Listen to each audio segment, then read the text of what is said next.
My crypto mining partner secretly mined. Stolen data for a dark web market. I thought my crypto mining side hustle was legit until I caught my partner uploading stolen data to the dark web for cash. I got into crypto mining last year with my friend Ryan, a 29-year-old IT guy who knew the tech inside out. I'm 26, working a retail job while trying to build savings, and Ryan convinced me it was a smart way to earn extra cash. We set up a small rig in my basement, pooling our money for GPUs, power supplies, and cooling fans, splitting the profits from mined Bitcoin.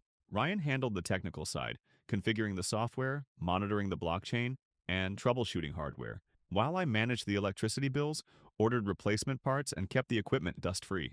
We started small, earning a few $100s a month, and I was excited to see it grow into a steady side income.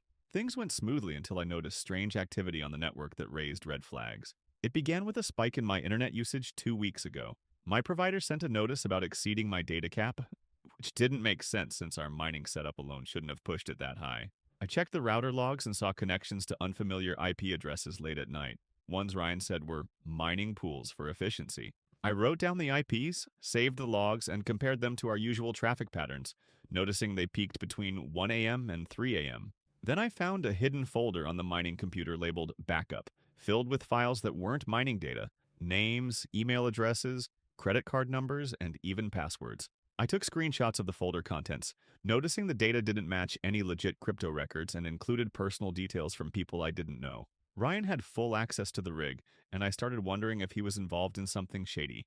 I decided to dig deeper without tipping him off. I asked Ryan about the folder casually, and he brushed it off as test data for a side project, saying it was just practice for a new algorithm. I didn't push him then, but I copied the files to a USB drive and researched them online late at night. Some email addresses linked to reports of identity theft on a cybersecurity forum dated around mid-June 2025, aligning with our mining output increase. I saved the forum thread and cross-checked the IPs from my router logs, finding they connected to dark web domains known for illegal marketplaces selling stolen data. I noted the dates, June 15th to June 25th, 2025, and saved the research, feeling a growing unease but forcing myself to focus on facts. One evening, after Ryan left for his day job, I stayed up late monitoring the rig.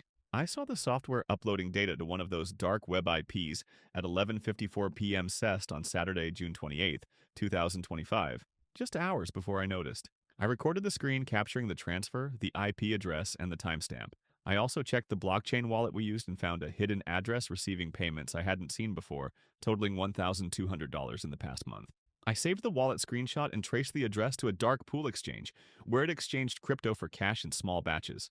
I wrote down the transaction IDs, suspecting Ryan was selling stolen data.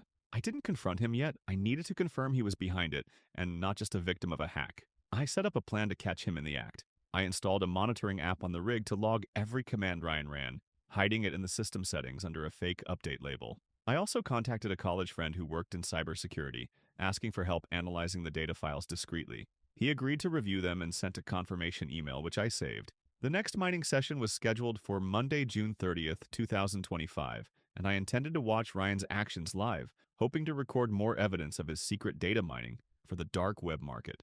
I kept my findings secret, storing everything on the USB in a cloud drive, planning to build a case before deciding whether to report him or end our partnership. The stakes felt high, and I knew uncovering this could change everything, so I stayed focused on gathering proof. The mining session on Monday, June 30th, 2025, was my chance to catch Ryan red-handed with his secret data scheme.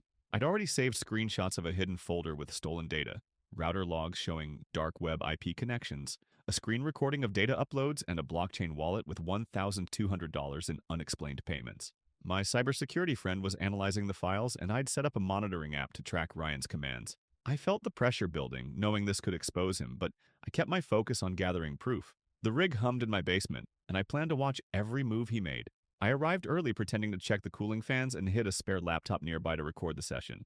Ryan showed up at 6 p.m. CEST, plugging in his USB drive to update the software. The monitoring app logged him accessing a script I didn't recognize labeled Data Extract version 3. I zoomed in with my camera, capturing the screen as he ran it, and saw it pull personal details, phone numbers, and addresses from an unknown source. I saved the video noting the timestamp, 6:07 p.m. CEST. The rig's upload traffic spiked again, hitting a dark web IP, and I recorded the network activity, showing a 2 gigabyte data transfer. I copied the log file to my USB, linking it to his script. After the session, Ryan left quickly, saying he had a meeting. I checked the blockchain wallet and found a new $300 payment deposited at 6:15 p.m. CEST, traced to the same dark pool exchange. I saved the transaction screenshot and noticed the payment matched a listing on a dark web market for a data dump of 10,000 users. I took a screenshot of the listing, matching the file sizes from my logs. My cybersecurity friend texted me at 8 p.m. CEST, confirming the stolen data included breached accounts from a gaming site sold illegally. He attached his report, which I saved, showing Ryan's script was custom built for data harvesting. I decided to follow Ryan to see where he went. I tracked his car to a warehouse district, staying a block back, and saw him meet two men in hoodies near a loading dock. I took photos with my phone, zooming in on the exchange of a small device, possibly a hard drive, and noted the time, 9:30 p.m. CEST. I saved the images and checked the area online, finding it linked to a known crypto laundering hub. Back home, I reviewed the monitoring app and found Ryan had deleted the script's log, but my backup captured the deletion timestamp, 9:45 p.m. CEST. I saved that too, proving he was covering his tracks. The next day, Tuesday, July 1st, 2025, I noticed a new GPU in the rig, one we hadn't bought together. I checked the serial number online and found it registered to a shell company tied to the dark web market. I photographed the GPU and saved the registration details. My plan was to confront Ryan with the clan at our next meetup scheduled for Friday, using the video, photos, and friends report. I also contacted a local cybercrime tip line, submitting anonymous evidence and saved the confirmation email. The stakes were rising, and I knew exposing Ryan could end our partnership, but I couldn't let his secret data mining continue under my roof. The clan meetup on Friday, July 4th, 2025, was my chance to confront Ryan about his secret data mining. I had videos of him running a data extraction script, photos of him exchanging a hard drive with shady figures at a warehouse, a cybersecurity report confirming stolen gaming site accounts, and the new GPU's registration tying it to a dark web market. My tip to the cybercrime line was under review, and I'd recorded him deleting files from his phone. I brought my laptop with all the evidence, a projector to display it, and a notebook with timestamps, ready to show the team. Ryan arrived late, acting casual, but I caught him glancing at his phone more than usual. I kicked off the meetup by setting up the projector in my living room, where the clan gathered after dinner. I played the video of his script execution, pausing on the 6:07 p.m. CEST timestamp from June 30th, and zoomed in on the data pull. I showed the warehouse photos, circling the 9:30 p.m. CEST exchange in red marker, and displayed the blockchain wallet with $1,500 in new payments since my last check. The team leaned in as I presented the cybersecurity report, highlighting the breached accounts, and showed the GPU registration linked to the dark web market. I added the deleted log backup from 9:45 p.m. CEST, proving he covered his tracks. The room fell silent, and my clanmates exchanged looks, sensing something big. Ryan stood up, grabbed his bag, and bolted for the door, but I managed to record him deleting more files from his phone with my spare camera before he left. I saved the 30-second clip, noting the 8:15 p.m. CEST timestamp. The next morning, Saturday, July 5th, 2025, the cybercrime line called, confirming they'd raided my basement based on my tip, seizing the rig and finding additional stolen data on a hidden partition. They asked me to come in for a statement, and I saved the call log and a photo of the seizure notice they emailed. My clanmates helped me clean the basement, removing dust and old cables, and we discussed starting fresh with new equipment.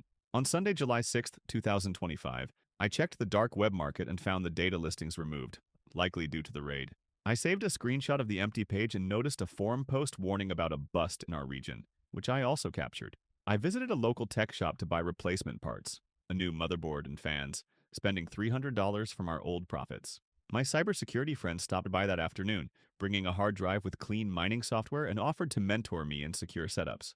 I saved his visit details and the software license. Later, I found a USB Ryan left behind, containing old mining logs, and photographed it before handing it to the authorities. A week later, on July 12th, 2025, I received a certified letter from the cybercrime unit, stating Ryan faced charges for data theft and trafficking, with my evidence as the backbone. I saved the letter and used my $400 share of our past profits to buy a secure laptop with encrypted storage. My friend's mentorship led to a part-time gig analyzing blockchain security, and I saved his contract offer. I learned to install firewalls and monitor traffic on all my devices, turning my basement into a legit mining space. Exposing Ryan's scheme was tough, but it cleared my name and opened new doors. I'm now cautious with partners, focused on building a clean operation, and proud I stopped his dark web scam.